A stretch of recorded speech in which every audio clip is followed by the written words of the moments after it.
కిరణ్ గారు ప్లీజ్ చెప్పండి సార్. ఇది చాలా ఈ డిఎస్సికి సంబంధించి మేము ఏదైతే ప్రశ్నించాలనుకున్నామో దేనికోసం అయితే మేము ఈ ఈ ధర్నాలన్నీ చేస్తున్నామో దానికి సంఘీభావంగా వచ్చిన వైఎస్ఆర్సీపీ వారికి మరొకసారి కృతజ్ఞతలు తెలియజేస్తా ఉన్నాను.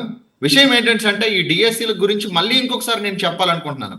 ఎలాగంటే ఇట్స్ ఏ కన్స్ట్రక్టెడ్ గా జరిగింది. ఇది ఎలా కన్స్ట్రక్టివ్ గా జరిగింది అంటే ఫస్ట్ స్పోర్ట్స్ కోటాలో జాబ్స్ ఇవ్వాలి అంటే స్పోర్ట్స్ కోటాలో జాబ్స్ ఇవ్వడం అని కాదు. యాక్చువల్గా ఏంటంటే జాబ్స్ ఇవ్వాలి అంటే ఏం చెయ్యాలి, మనకు నచ్చిన వాళ్ళకి జాబ్స్ ఇవ్వాలి అంటే అప్పుడు ఏం చేశారంటే జీవో నెంబర్ 4 and 47 తీసుకొచ్చారు.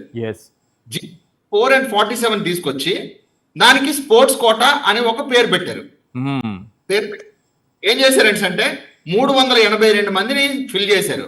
దానికి మళ్ళీ ఎట్లాంటి స్టేట్మెంట్ ఇచ్చారంటే గవర్నమెంట్ ఏదైతే ఉందో స్పోర్ట్స్ ని ఎంకరేజ్ చేయడం కోసం పెట్టారు అన్నారు. సరే, మీరు స్పోర్ట్స్ ఎంకరేజ్ చేయడం కోసమే ఈ 382 మందిని ఇందులో పెట్టున్నారు. Very good. ఎగ్జిస్ట్ చేసిన తర్వాత అంటే స్పోర్ట్స్ డెవలప్ అయిపోయండి, అందుకోసమని వెంటనే ఆ 2 జీవోల్ని మూసేశారు. మీరు గమనించాల్సిన విషయం ఏంటంటే 2 జీవోలు తీసుకొచ్చారు, రిక్రూట్మెంట్ చేశారు. ఎందుకు ఇట్లా తీసుకొచ్చారు అని అంటే రాష్ట్రంలో స్పోర్ట్స్ ని డెవలప్ చేయడం కోసం మేము తీసుకొచ్చామన్నారు. తీసుకొచ్చిన తర్వాత వాళ్ళందరినీ డెవలప్ చేయడం కోసం అందుకే రిక్రూట్ చేసామన్నారు. రిక్రూట్ చేసిన తర్వాత వెంటనే ఆ స్పోర్ట్స్ అంటే రిక్రూట్మెంట్ అయిపోగానే స్పోర్ట్స్ డెవలప్ అయిపోయి ఆంధ్రప్రదేశ్ లో. కాబట్టి ఏం చేశారంటే ఆ 2 జీవోల్ని క్లోజ్ చేశారు. 4 and 47 ఇంప్లిమెంట్ చేశారా? జీవోలు ఏం చెప్తున్నాయంటే స్పోర్ట్స్ కోటాలో నియామకం చేసిన అభ్యర్థులు ఎవరు కూడా టెట్ క్వాలిఫై కాలేదు.